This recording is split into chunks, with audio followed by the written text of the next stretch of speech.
We got ourselves some NFL action that took place last night, and man, we got to talk about it.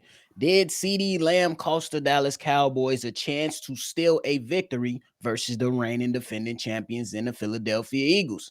Jalen Carter, your actions, my boy, unacceptable. And then we get an early look ahead to tonight's matchup in San Paulo with the Kansas City Chiefs and those Chargers. Y'all know we're going to talk about it, break it all down, but you gotta hit the music first. Welcome to your number one spot for all NFL news and content, NFL Central.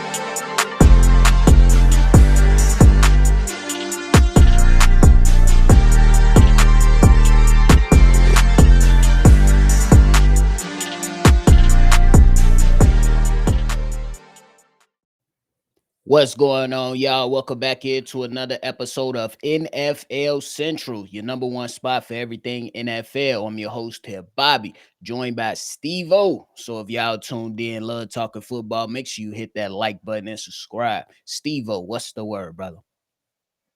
What's good? What's Hey, good? so we had ourselves a very entertaining game yesterday with the Dallas Cowboys and the Philadelphia Eagles. Ultimately, the Philadelphia Eagles came out with the victory.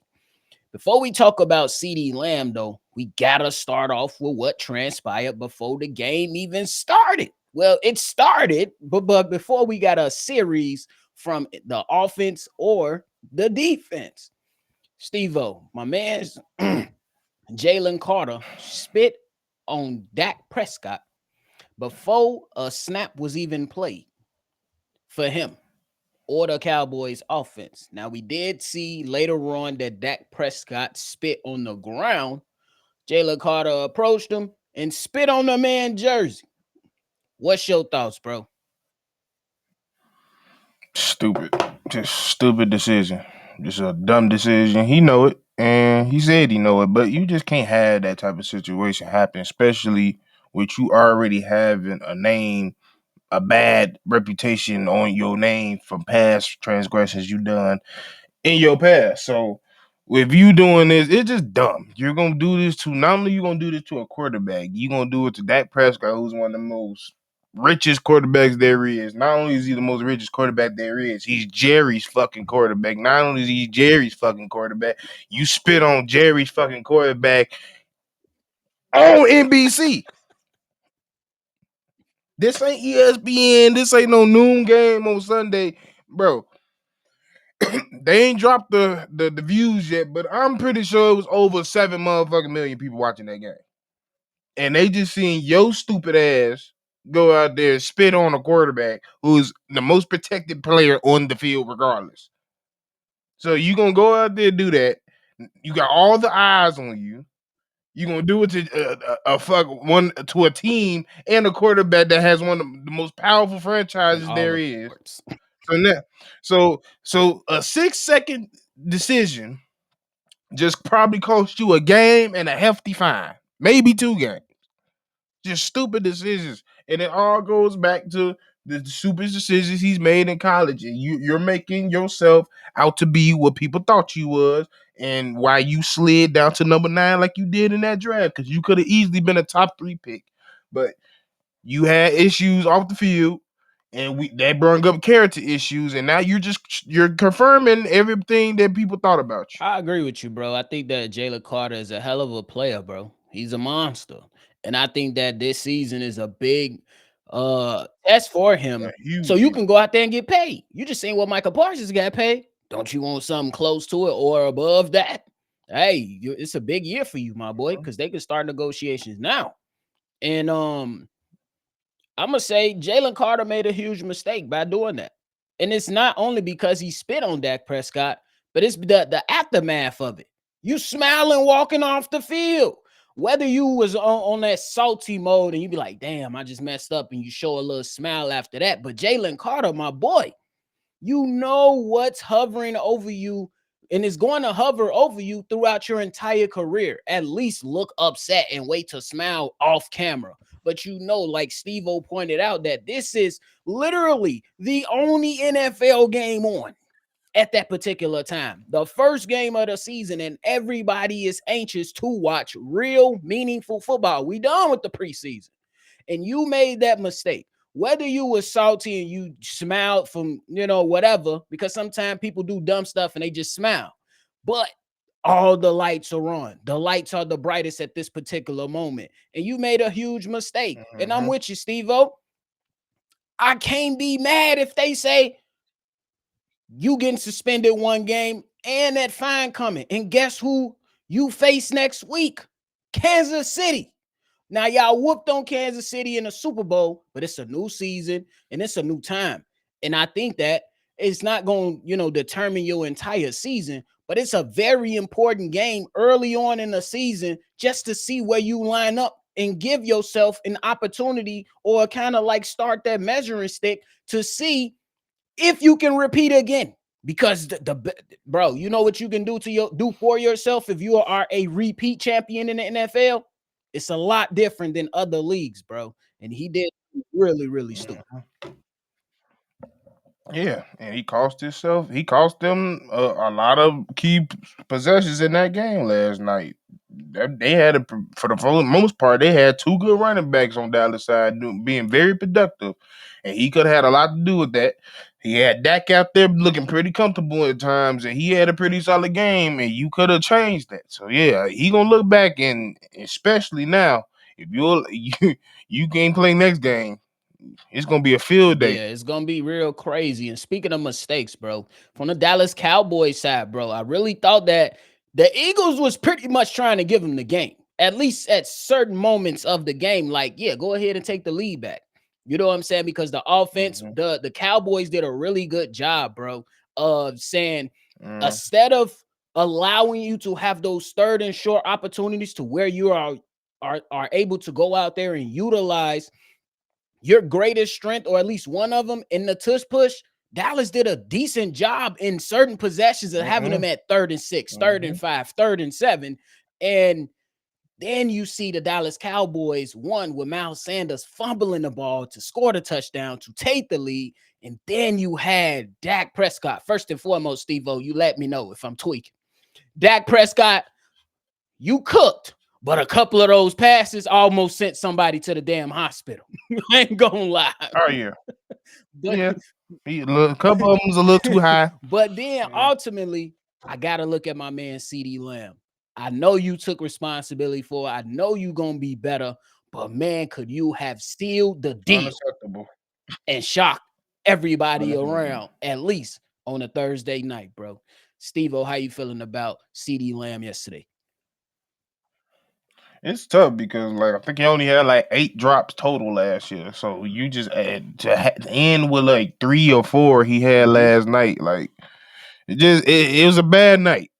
Even though, like, regardless of, he still had a solid game, regardless of the drops that he had. But those crucial, especially them fourth quarter drops, you can't drop those. Especially those two, especially them last two, was game changing throws and game changing catches. And you could have turned the game out, and you could have sealed the game for them or led them to another game-winning situation. So, yeah, I ain't going to harp on him too much because we know he ain't somebody that's going to play with it and just act like it was just a bad day. He's going to harp on it, and he's going to work on this shit, and he's going to come back better.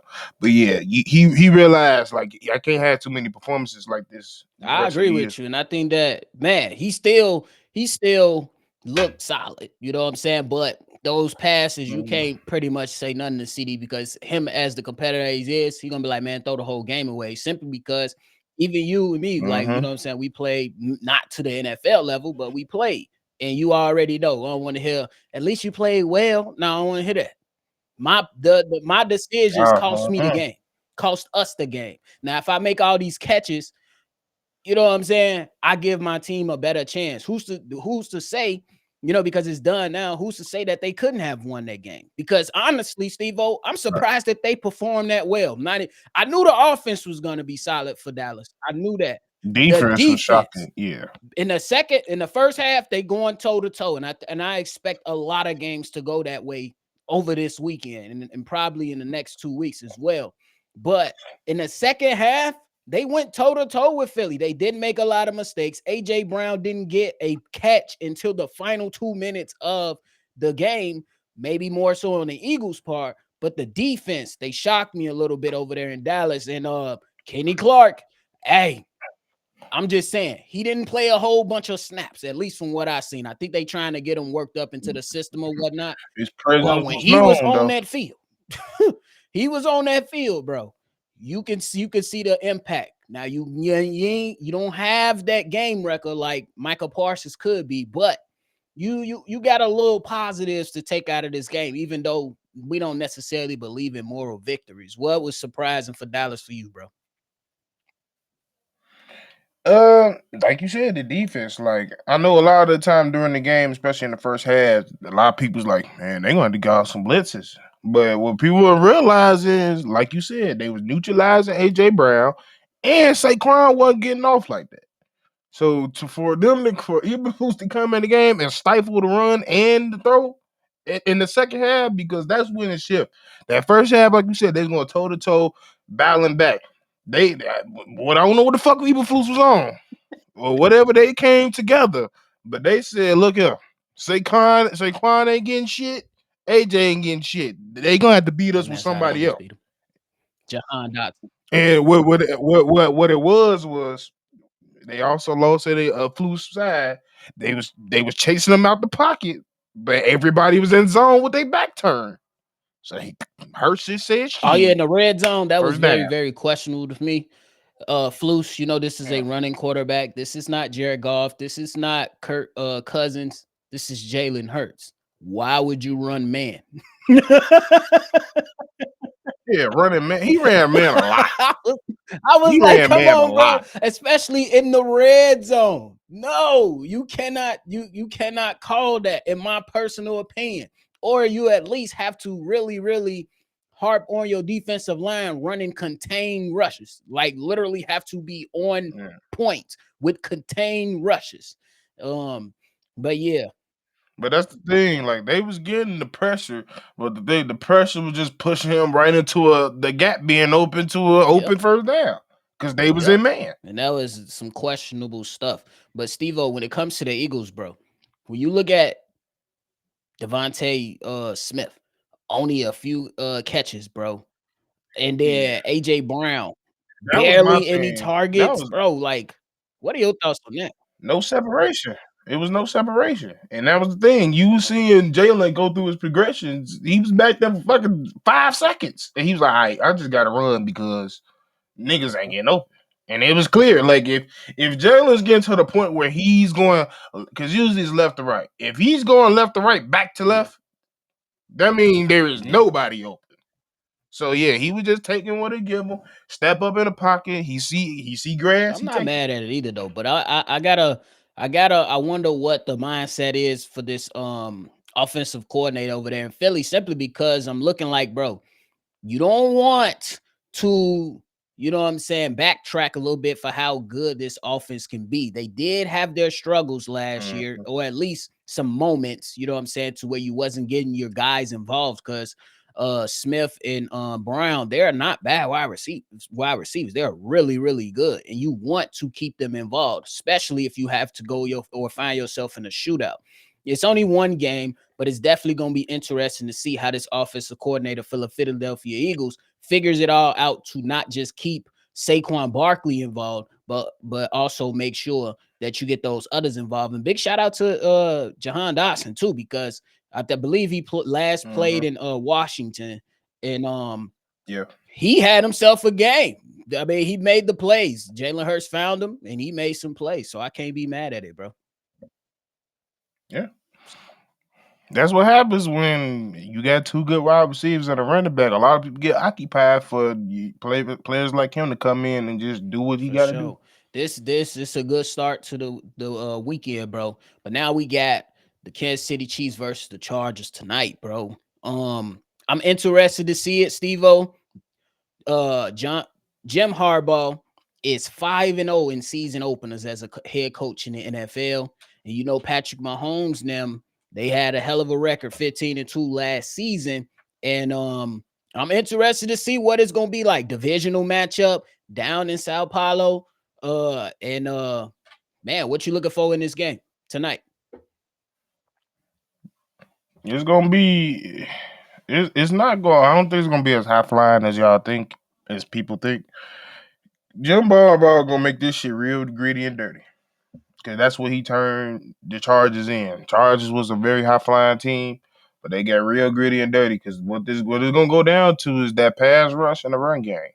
If Jim Harbaugh has a successful pass rush and a good run game, I don't give a damn how good Patrick Mahomes and the Chiefs are. It's very hard to beat a team that has a good running game and has a successful pass rush. And that's one thing I think they got over the Chiefs. They got a better pass rush and they got a better run game. Yeah, I think that's a hell of a way to look at it too, because when you look at the matchup tonight, it's gonna be one that it's gonna be a battle. It's gonna be a battle, divisional matchup. They know each other. That's why the game last night with the Eagles and the Cowboys was so competitive. They traded blows, and then now it's about who's gonna screw up first. And we seen the fumble happen with the Cowboys and drop passes happen with the Cowboys. You know that the Chiefs have that championship pedigree, but you also know that Jim Harbaugh ain't finna have his team unprepared. And it's a lot for Justin Herbert as well. I do agree with you, though. I'm anxious to see what Omarion Hampton does for the Chargers and Najee Harris, because that could be a hell of a combo out of the backfield. I honestly feel like this is just Harbaugh probably gonna be the best thing to happen to Justin, because what happens with Justin is you allow him to play freely all year, and then he gets to the playoffs and he gets too carefree. Jim Harbaugh is playing old school football. Therefore, Justin just got to be Justin when we need to get him out of when we're in bad situations. Just when I need you to use that arm and your physical gifts when we in a problem. But majority of the time, I'm gonna get you out of your team, and I'm gonna get you out of the situation more times than not. I don't need you to do nothing but take care of the ball. And that's what majority of what Justin did last year. And that's why I'm with you, bro. I don't expect this game to be no high scoring game unless majority of the points come in the first half, because I think the game is gonna be tight.